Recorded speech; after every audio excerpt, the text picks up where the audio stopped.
Hey hungry people, I'm Caroline and we are here at this adorable old church which has been remodeled from the Mission to Luna Loca.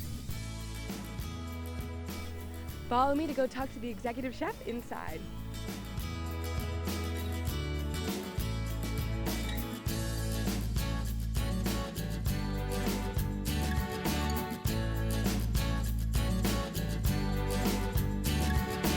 Thank you so much for having College Eats. Now, I was just wondering if you could talk about your time at Luna Loca and sort of a little bit of background with the restaurant. I started off here when we first opened as a sous chef, and then over the course of time, I was gradually promoted to the executive chef.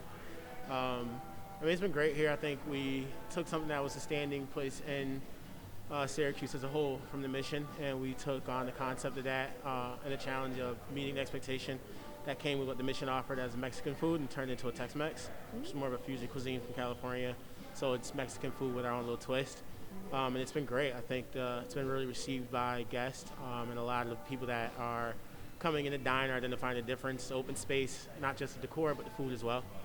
So it works out. Yeah.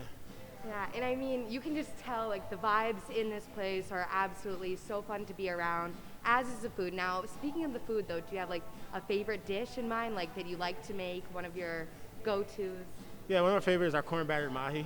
It's super great. I think it's different. So it's our cheesy poblano rice with our marinated purple cabbage, pickled red onions, and two battered corn pieces of fresh mahi.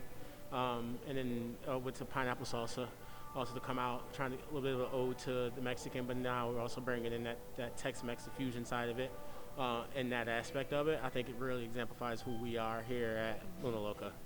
Yes, and I know you guys also have a brunch menu. So for that brunch menu, what's your favorite for like breakfast types for people who are brunch people in Syracuse? Because college kids, that's a big thing on campus right now. Do you have a favorite for that? I like our huevos rancheros, really good, and then one of our bowls is really great too.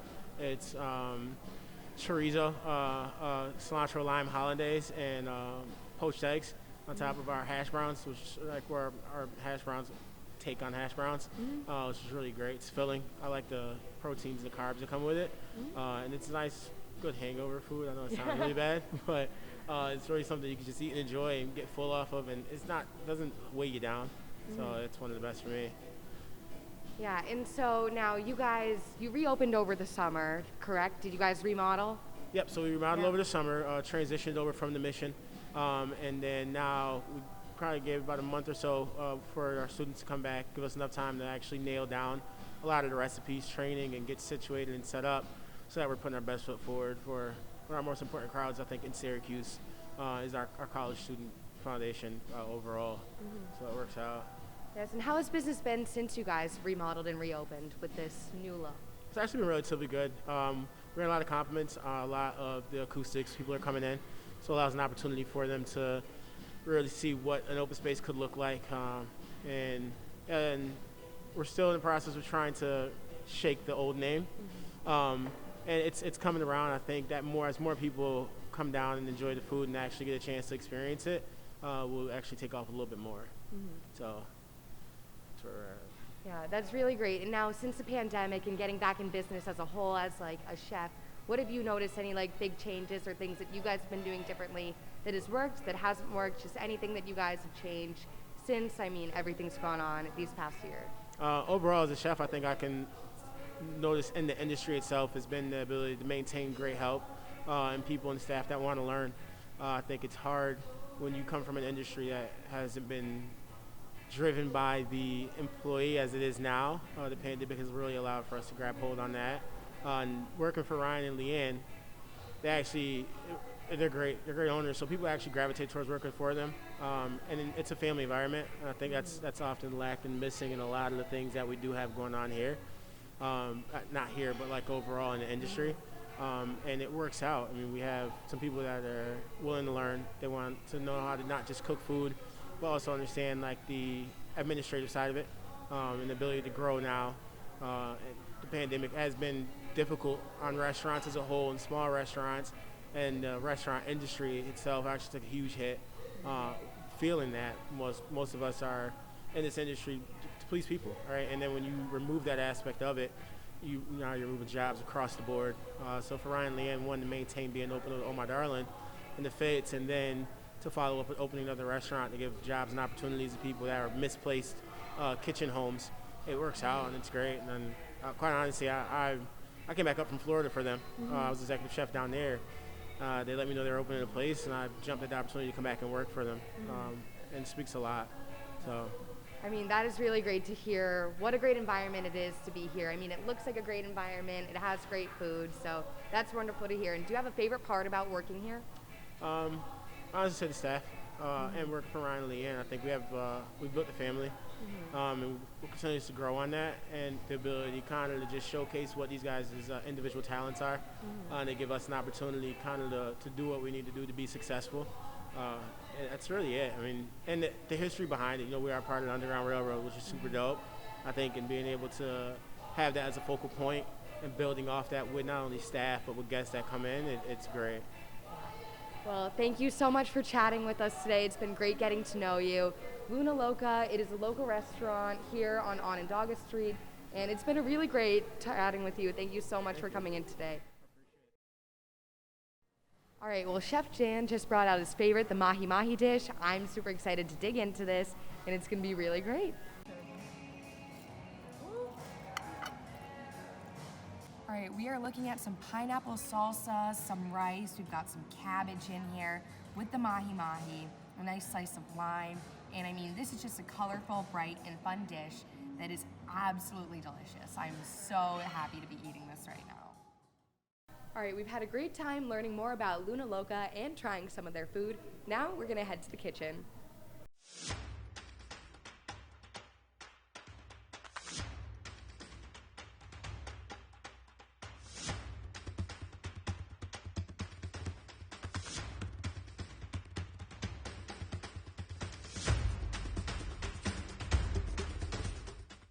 We had such a great time at Luna Loca. Their mahi mahi dish has inspired us to make our very own pineapple salsa.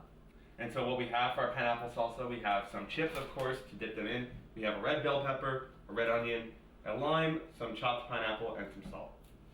All right, so if you haven't already, chop up your pineapple. We have ours already chopped right here. After that, you're gonna chop up your pepper and your onion and put it all together.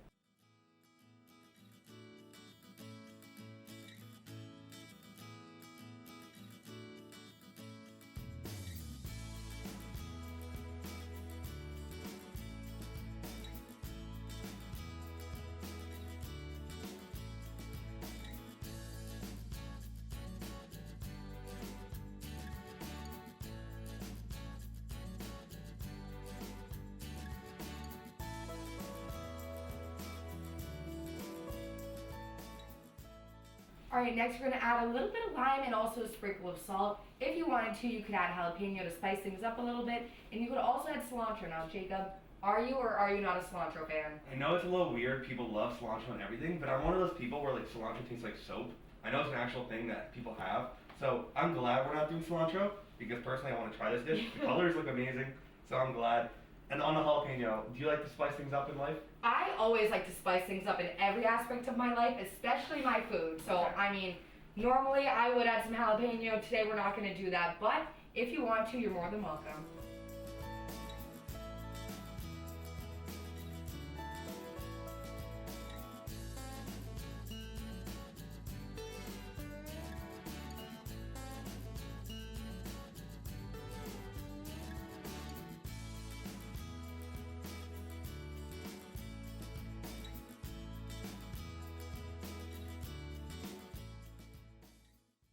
So Caroline's holding our very easy recipe for pineapple salsa. Next up, we'll be making guacamole.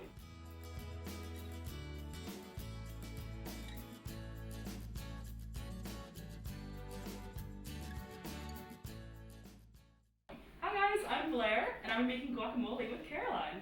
All right, so for this recipe, we're gonna need some avocados, onions, which we already have chopped from our previous recipe. Also, we have our limes ready for that. We got some cucumbers that we're gonna throw in there, some tomatoes, chips to dip it in, and salt for seasoning.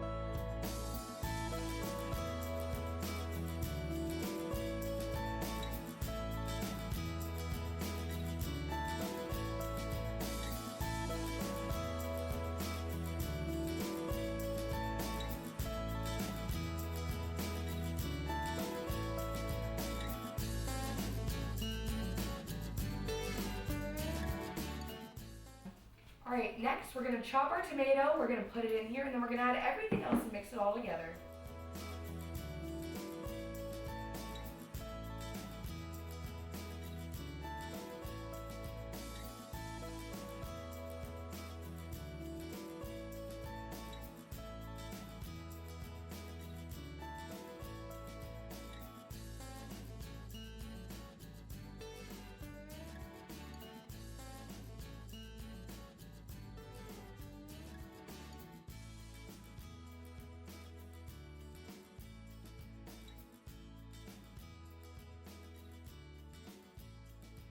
Alright, so we just finished up our guacamole and it looks absolutely delicious, super colorful. So thank you so much guys for tuning in. Yes, thank you, and also make sure to follow us on all socials, Instagram at S2 College Eats, and TikTok to see more like this.